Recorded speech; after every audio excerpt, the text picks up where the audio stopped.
Just because your friend is cheating a Monopoly when you're playing Monopoly, you can't cheat. You shouldn't cheat yourself. You should be honest and like with honor and use your platform to help fix the system versus like cheat your way. So here's my view is, has any U.S. politician ever been perfect throughout the course of American history?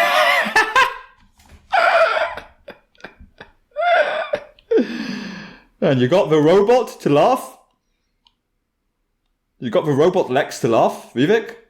That was a funny joke you made. Okay, let's hear it. Let me ask you to, again, steelman the case for and against Trump. So my biggest criticism for him is the fake elector scheme, the 2020 election. The fake elector scheme? The 2020 election in the way you formulated in the Nation of Victims. It's just the entirety of that process, instead of focusing on winning, doing a lot of whining. I like people that win, not whine, even when the refs are biased in whatever direction. So look, I think the United States of America, I preach this to the left. I preach it to my kids. We got to accept it on our own side too. We're not going to save this country by being victims. We're going to save this country by being victorious. Okay. And I don't care whether it's left-wing victimhood, right-wing victimhood. I'm against victimhood culture. The number one factor that determines whether you achieve something in life is you.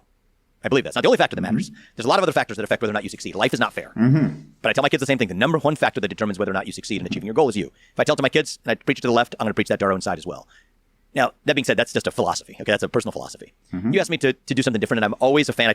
One of the things, the standard I hope that people hold me to when they read this book as well is I try to do that in this book is to give the best possible argument for the other side. You don't want to give some rinky-dink argument for the other side and knock it down. You want to give the best possible argument for the other side. And then offer your own view, or else you don't understand your own. So you asked me, what's the strongest case against Donald Trump? Well, I ran for U.S. president against Donald Trump. So Here, Vivek is brilliantly clinging to the first part of the question on the steelman of Donald Trump. He's very smart, so he's going to shy away completely from the fake elector scheme. Let's hear him out. I'm going to give you what my perspective is. I think it's nothing of what you hear on MSNBC or from the left attacking him to be a threat to democracy. I think all of that's actually nonsense. Is it nonsense, though? Is it? Well, if you would talk about the fake elector scheme, we would, maybe we would gorge better if it was nonsense. Okay. I actually think it is, if you were making that case, and here's my full support, as you know, but if you were making that case, I think for many voters who are of the next generation, they're asking a question about how are you going to understand the position that I'm in as a member of a new generation, the same criticism they had of Biden. They could say, oh, well, are you too old? Are you from a different generation that's too far removed from my generation's concerns? And I think that that's in many ways a factor that was weighing on both Trump and Biden. But when they played the trick of swapping out Joe Biden, it left that issue much more on the table for Donald Trump. So you asked me to steelman it. That's what I would say is that So you would say the number one issue for Trump is his age. I would say the number one issue for Trump is the fact that he, sent fake documents to the Capitol claiming some states had voted for him when they hadn't. He sent these documents without the approval of the states. Then, in the meantime, he asked the head of the DOJ to just say there was election fraud. Just say it. And let me and the Congress deal with it. You just say it. You also noted that Mr. Rosen said to Mr. Trump, quote, DOJ can't and won't snap its fingers and change the outcome of the election. How did the president respond to that, sir? He responded very quickly and said, essentially, that's not what I'm asking you to do. What I'm just asking you to do is just say it was corrupt and leave the rest to me and the Republican congressman. So, Mr. Donahue, that's a direct quote from President Trump, correct? That's an exact quote from the president, yes. The next note shows that even that the president kept pressing. Even though he had been told that there was no evidence of fraud, the president keeps saying that the department was, quote, obligated to tell people that this was an illegal, corrupt election. That's also an exact quote from the president, yes. So he was asking the Department of Justice to directly lie to the American public. And when the head of the Department of Justice wouldn't just lie to the American public, by the way, a Republican, so, some Republicans are great. Some Democrats are great people, and some Republicans are great people. And Republicans refused. So then Trump flirted with the idea of replacing the head of the DOJ with some environmental lawyer who was severely underqualified, because that environmental lawyer said, you know what, I'll do it. I'll do it, Donald. I'll lie to the American people. I'll tell them there was election fraud as head of the DOJ. You just have to put me head of the DOJ. And Trump was seriously considering this. He had all this big meeting with the head of the DOJ and this, other lawyer. Did you eventually tell the president that mass resignations would occur if he installed Mr. Clark and what the consequences would be? Yes, so this was in line with the president saying, what do I have to lose? Along those lines, he said, so suppose I do this. So suppose I replace him, Jeff Rosen, with him, Jeff Clark. What would you do? And I said, Mr. President, I would resign immediately. I'm not working 1 minute for this guy, who I had just declared was completely incompetent. And so the president immediately turned to Mr. Engel, and he said, Steve, you wouldn't resign, would you? And he said, absolutely I would, Mr. President. You leave me no choice. And then I said, and we're not the only ones. No one cares if we resign. If Steve and I go, that's fine. It doesn't matter. But I'm telling you what's going to happen. You're going to lose your entire department leadership. Every single AAG will walk out on your entire department leadership will walk out within hours. So if I were to steelman the bad aspects of Trump, I would probably go into this story. You know that he was trying to lie to the American public, send in fake documents to Congress, all with the explicit goal to remain in power. Saying to state officials, I only need 5,000 votes. Give me a break, guys. Guys, give me a break. I only need 5,000 votes. And if you don't find them, there's a big risk for you involved. There's a big risk. You're a lawyer. You know what happens. So what are we going to do here, folks? I only need 11,000 votes. Fellas, I need 11,000 votes. Give me a break. It's more illegal for you than it is for them because you know what they did and you're not reporting it. That's a criminal offense. And you can't let that happen. That's a big risk to you and to Ryan, your lawyer. That's a big risk. Well, I think it was obviously a veiled threat, or maybe a direct threat. This was the President of the United States talking with state officials.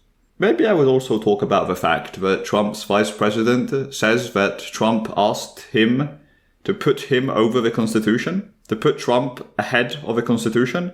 So the vice president openly says this, just goes around saying, I can't vote for Trump because he asked me to put him over the Constitution, to basically be, I don't know, a wannabe dictator? What does he mean? That seems pretty worrying to me. Irrespective of the indictment, I want the American people to know that I had no right to overturn the election. And then on that day, President Trump asked me to put him over the Constitution, but I chose the Constitution. That's the vice president that worked for him for 4 years, a lifelong Republican speaking, committing seppuku with his political career. Why would the vice president say that? Why? I don't know, maybe I would bring that up if I wanted to steelman, the bad aspects of Trump. Seems a bit worrying, but okay. I look at what's the number one issue that I would need to persuade independent voters of to say that, no, this is still the right choices. Even though the other side claims to offer a new generation of leadership, here's somebody who is, one of the older presidents we will have had who was elected. How do we convince those people to vote for him? That's what I would give you in that category. Right. But I get it. And you share a lot of ideas with Donald Trump. So I get when you're running for president that you would say that kind of thing. But there's other criticism you could provide. And again, on the 2020 election. Let me ask you, you spoke to Donald Trump recently. Okay. What's your top objection to potentially voting for Donald Trump? And let me see if I can address that. The 2020 election, and not in the, TDS kind of objection. It's just, I don't think there's clear, definitive evidence that there was voter fraud. Mm-hmm. Let me ask you about a different area. Hold on. No. Let me ask you about a different area. What? Don't be sneaky, Vivek. Don't be sneaky.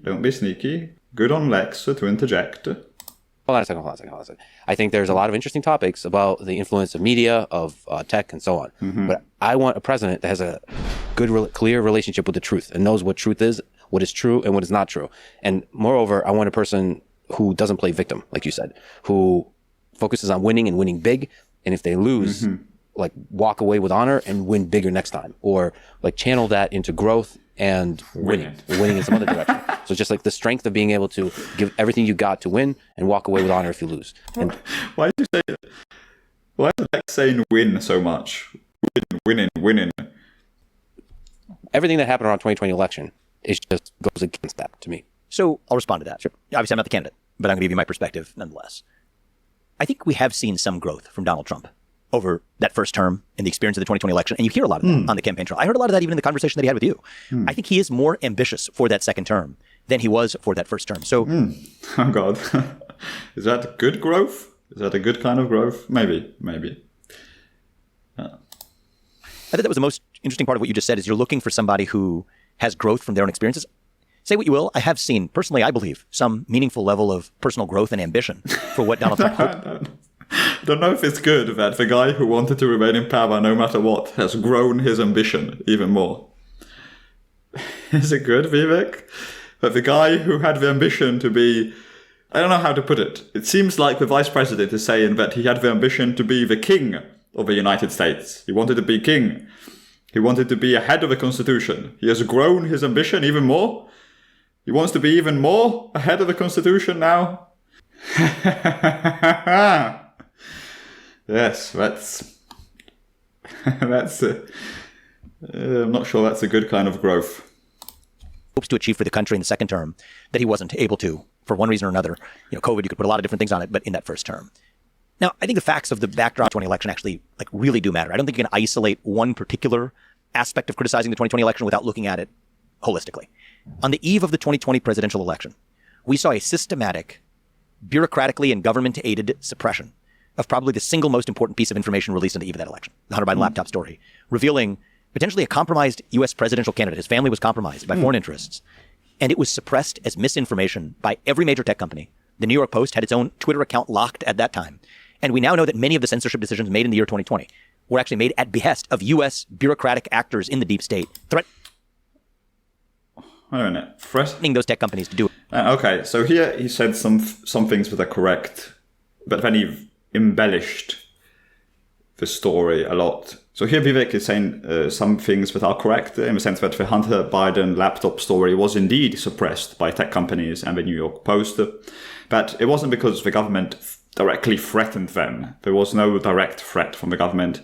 The FBI briefed these companies concerning the potential for misinformation, and they would flag misinformation to the companies, and the companies wouldn't always comply with the suppression. But in the case of the Hunter Biden laptop story, the companies suppressed the story. Then they asked the FBI if the story was true or not. The FBI refused to comment because it was a part of an ongoing investigation. So for their protocol, they can't comment on things that are part of an ongoing investigation. And so the story remained suppressed until 4 or 5 days before the election. I feel like some people will take away from this that like a gaggle of FBI agents barged into Facebook's HQ. They barged into Mark Zuckerberg's office. They were like, "Hi, Mark. Hi. You know, Mark, we need you to suppress this piece of information for us. By the way, your daughters are so lovely creatures. You wouldn't want anything bad to happen to them, would you, Mark? That's a good boy, Mark. That's a good man. Now suppress this piece of information for us, and we'll be on our way. Bye." And they just barge out like... I feel like this is... Some people might, get this out of how Vivek is framing this. The deep state threatened the tech companies. I'm not saying that no wrongdoings happened. Actually, I disagree with the FBI. But first of all, the story shouldn't have been suppressed. And the FBI, I thought they should have broken protocol. But, it's a far cry from that other story I just memed. Okay, so the story is a bit embellished. Or else those tech companies would face consequence. I think it might be the most undemocratic thing that's happened in the history of our country, actually, is the way in which government actors who were never elected to the government used private sector actors to suppress information on the eve of an election that, based on polling afterwards, likely did influence the outcome of the 2020 presidential election. That was election interference of the highest order. So I think that's just a hard fact that we have to contend with. And I think a lot of what you've heard in terms of complaints about the 2020 election, whatever those complaints have been, take place against the backdrop of large technology companies interfering in that election in a way that I think did have an impact on the outcome. I think Vivek has, although he's embellishing what happened, he has a right to criticize. I think it's right for the right to criticize the FBI concerning this story.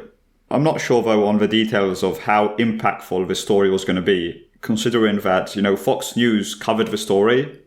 Donald Trump was talking about this non-stop. So there was a comprehensive coverage on a national level of this story from Fox News. It wasn't like this piece of information was completely censored. I don't know. My gut feeling is that it wouldn't have swayed. It's hard to evaluate how much this would have influenced the election. I think did have an impact on the outcome. I personally believe if the Hunter Biden laptop story had not been suppressed and censored, I think Donald Trump would have been unambiguous. I think the president of the United States right now would be Donald Trump. No doubt about it. In my mind. If you look at polling before and after, the impact that would have had on the independent voter. Now you look at, okay, let's talk about constructive solutions, because I care about moving the country forward. What is a constructive solution to this issue of concerns about election integrity? Here's one.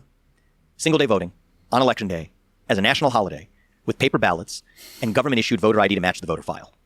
I favor that. We do it even in Puerto Rico, which is a territory of the United States. Why not do that everywhere in the United States? And I'll make a pledge. I'll do it right here, right? My pledge is, as a leader in our movement, I will do everything in my power to make sure we are done complaining about stolen elections. That's good. If we get to that simple place of basic election security measures. No. I believe we do have America does have basic security measures for the elections, because all the cases brought against the electoral process were all found to not have any merit. Seems like your election is pretty secure because you test it quite thoroughly. Yeah.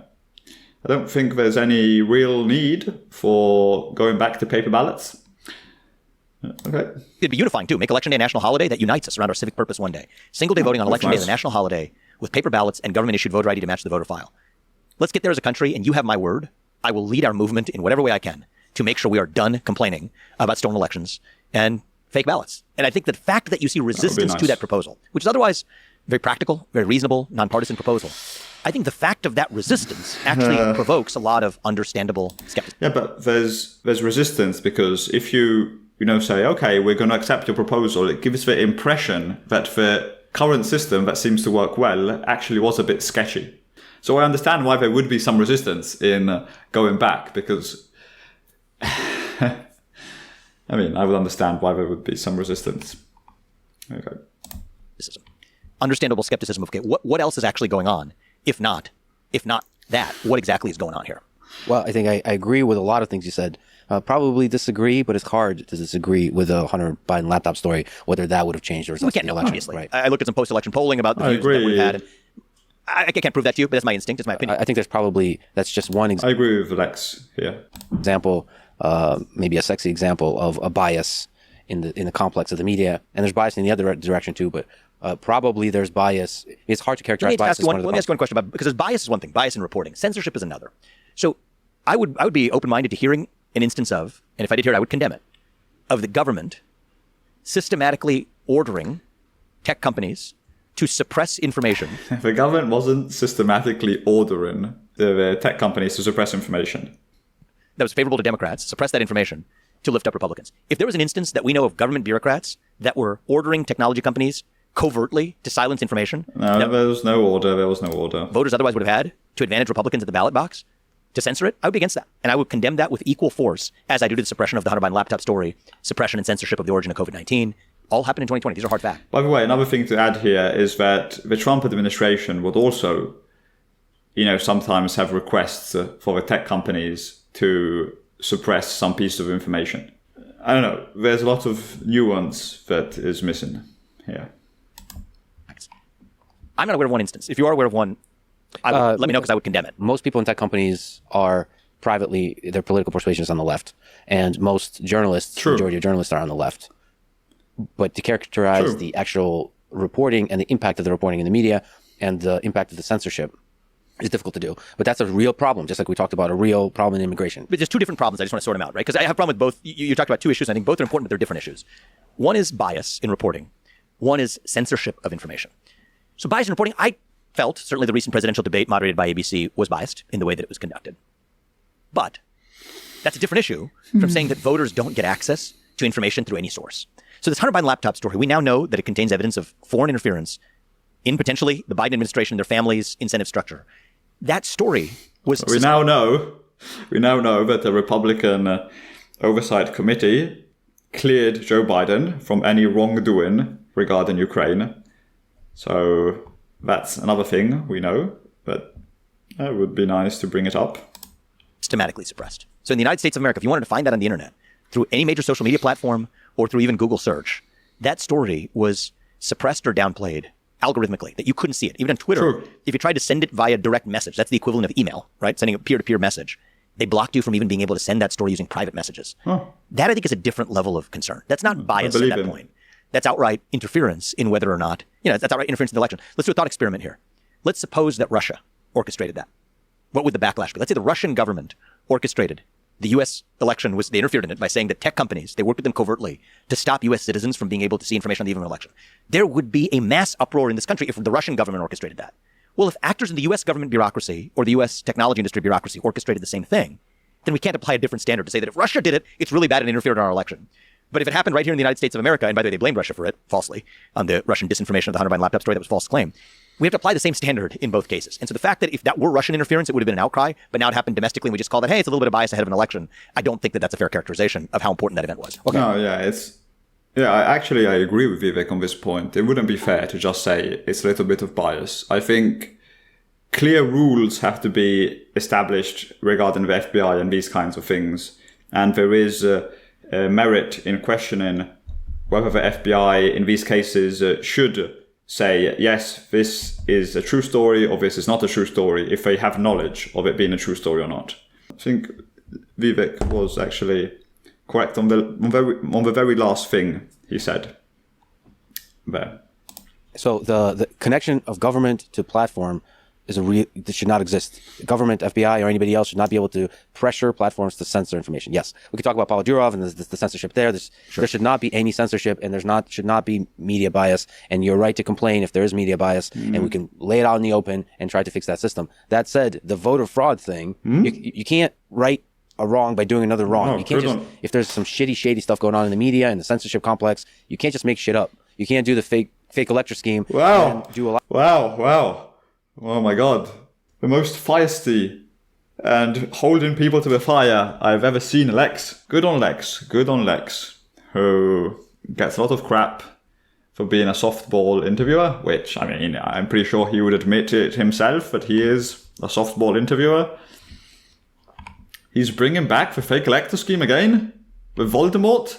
They won't even talk about this. They won't mention it. Republicans won't mention this, Lex. Talk to us about the fake elector plot. Say the name, Vivek. Talk to us about it. We want to know. A lot of shady, crappy behavior during January 6th and try to shortcut your way. Just because your friend is cheating a Monopoly when you're playing Monopoly, you can't cheat. You shouldn't cheat yourself. You should be honest and with honor and use your platform to help fix the system versus cheat your way. So here's my view is, has any U.S. politician ever been perfect throughout the course of American history? No. I like how Lex actually laughs at that. Donald Trump sent fake documents to Republican Congress claiming that he had won certain states, all with the goal to remain in power, for his vice president to put him ahead of the Constitution. Has any presidential candidate ever been perfect in the course of American history? No. Lex Fridman actually laughs at that. He's like, Lex, the softball interviewer, actually has a bit of a laugh. Let's see the replay again. I want to see this again. You can't right a wrong by doing another wrong. You can't just, if there's some shady stuff going on in the media and the censorship complex, you can't just make shit up. You can't do the fake elector scheme and then Lex, do a lot of shady, crappy behavior during January 6th and try to shortcut your way. Just because your friend is cheating a Monopoly when you're playing Monopoly, you can't cheat. You shouldn't cheat yourself. You should be honest and with honor and use your platform to help fix the system versus cheat your way. So here's my view is, has any U.S. politician ever been perfect throughout the course of American history?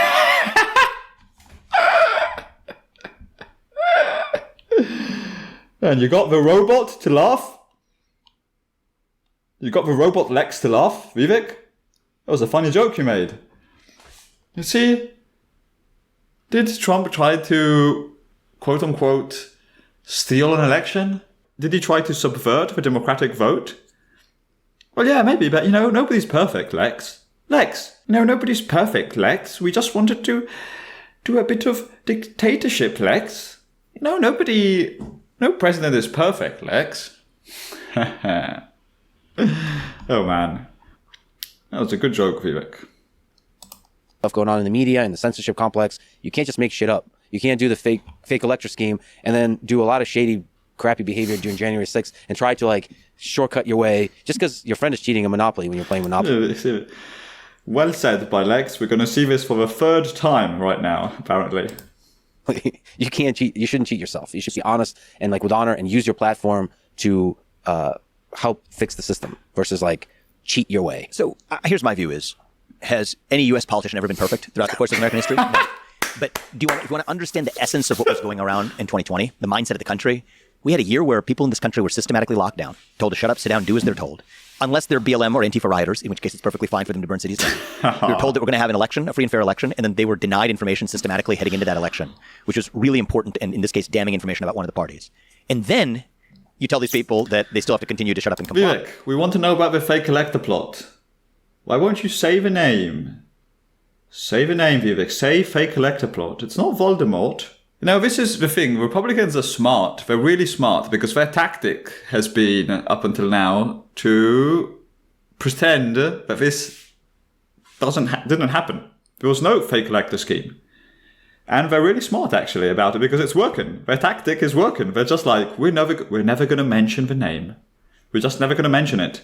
And Vivek is smart to keep on dodging, not acknowledging the fake elector scheme at all. Smart by Vivek. That creates, I think, a real culture of deep frustration in the United States of America. And I think that the reaction to systematic censorship is never good. History teaches us that. It's not good in the United States. It's not good at other points in the history of the United States. The reaction to systematic, coordinated censorship and restraints on the freedom of a free people is never good.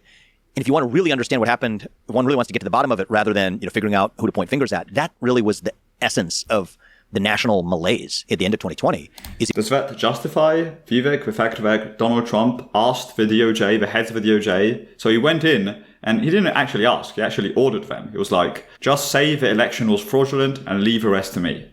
As Lex said before, do two wrongs make a right? No. And by the way, your wrong is incredibly greater, is like 100 times greater than the other wrong, in my opinion. Like, orders of magnitude in which the FBI story, the Twitter suppression story is apart from sending fake documents to Congress to subvert the Constitution of the United States. I think there's a difference in the order of magnitude of how bad these two things are. It was a year of unjust policies, including COVID-19 lockdowns, systematic lies about it, lies about the election, that created a level of public frustration that I think was What lies about the election? Understandable. Now, the job of leaders is to how do you channel that in the most productive direction possible. And to your question, to the independent voter out there evaluating, as you are, do I think that Donald Trump has exhibited a lot of growth based on his experience I guess he was talking about the Twitter stuff again. in his first term and what he hopes to achieve in his second term? I think the answer is absolutely yes. And so even if you don't agree with everything that he's said or done in the choice ahead of us in this election, I still believe he's unambiguously the best choice to revive that sense of national pride and also prosperity in our country. So people aren't in the condition where they're suffering at behest of government policies that leave them angry and channel that anger in other unproductive ways. No, the best way to do it. Trump has become even more ambitious. Don't worry, guys. Trump has become even more ambitious in what he wants to do. He doesn't want to just be proclaimed king this time. He wants to go even further. Oh, now my worries have completely subsided, thanks to you, Vivek. It is. Actually, actions do speak louder than words. Implement the policies that make people's lives better. And I do think that that's the next step of how we best save the country. Are you worried if in this election, it's a close election, and Donald Trump loses by a whisker, that there's chaos that's unleashed? And how do we minimize the chance of that? I mean, I don't think that that's a concern to frame narrowly in the context of Donald Trump winning it or losing it by a whisker. I think... So yeah, that's it. So the fake elector plot is one of the most surreal and shocking things, actually, I think I've ever read politically. The fact that the President of the United States would engage in such activity, for me, was absolutely shocking. And I don't think there's anything that really comes as close as being that bad. That seems like one of the worst things you could do. Try to subvert the Constitution, with your vice president declaring to everybody that you try to subvert the Constitution. But I can't shake the feeling that the Democrats have kind of fumbled things here, because they talk about January 6th and Project 2025, but those things, yes, they're more bombastic, they catch the eye much more, but there's plausible deniability when you talk about those things, in the sense that it's not clear how much responsibility you should assign to Trump for the fact that the people went into the Capitol because he said fight like hell, but was he mind controlling the people to enter the Capitol? So there's all these facts about how much responsibility you should assign to Donald Trump. And Project 2025, well, Donald Trump publicly disavows it, so it's not